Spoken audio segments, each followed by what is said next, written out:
Welcome back, Screen Fiend fans. I'm probably the only human being on the planet that hasn't talked about the Spider-Man trailer. Well, I wanted to let everybody go ahead and get all their stuff out, and now it's my turn.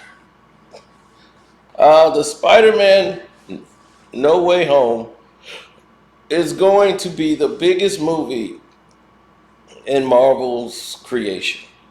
It's going to beat Endgame, I think, as far as interest and everything else. But it all depends on like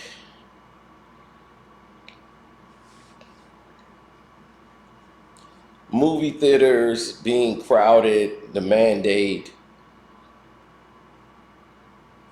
That's the only reason I would see it not doing it. But as far as public interest, it's stronger. So the fact that it's stronger states a lot.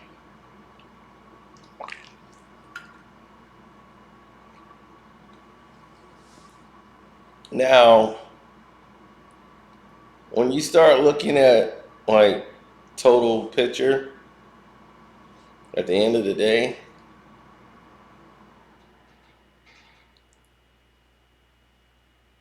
you start asking yourself, what is this?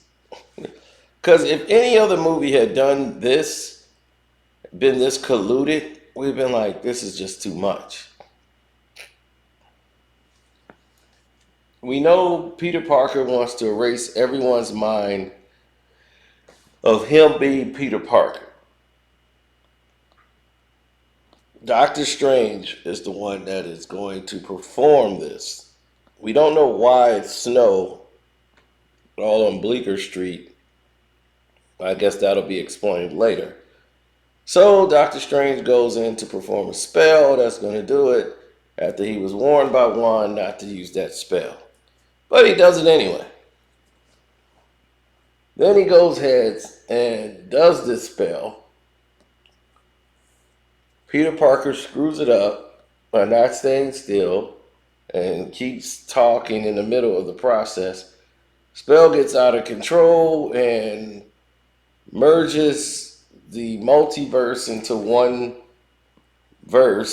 universe, and where everybody's like basically under one umbrella, from what we can tell. And now you having all these crossover storylines where there's three different Spider-Mans that's going to be in the film,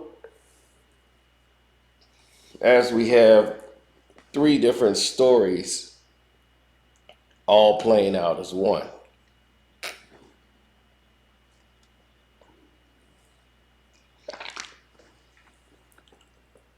Now, the Sinister Six will play out and then have the three Spider-Mans all appear together in one film to fight. So,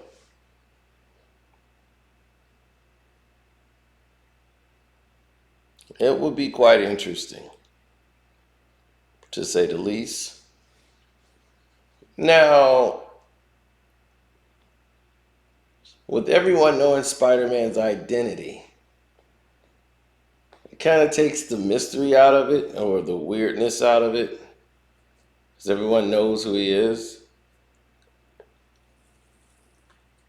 And, everything about him. So, it's going to be quite different, how he's treated at school and such. I want to see if they have time to go through that.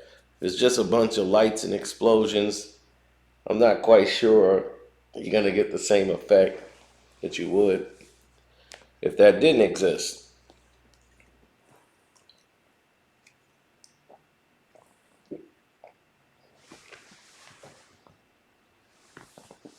Now,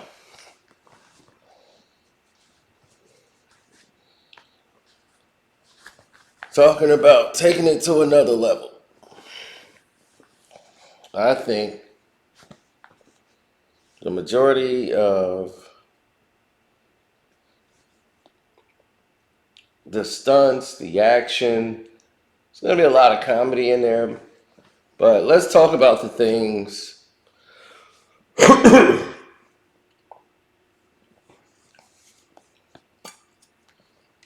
that I didn't like. I don't like this Dr. Tony Stark Strange guy. Who is this character?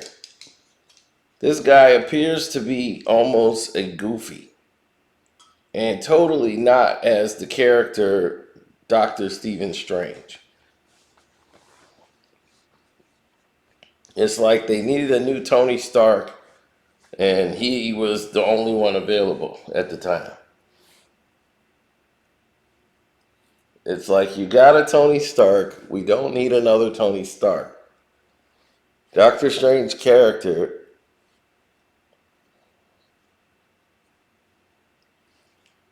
is a smart ass, not a goofy. Okay? And to me, I think they are really trying to put him in the Tony Stark role, and to me, it hurts the film doing that. But we'll have to wait and see. Maybe I'm just being a little judgmental. I'm intrigued to know what it is, but it looks colluded and a mess. But can't judge a book by just staring at it, so we'll wait and see how it plays out. But in the meantime, don't forget to subscribe to the page. It's your boy Carcino. I'm out.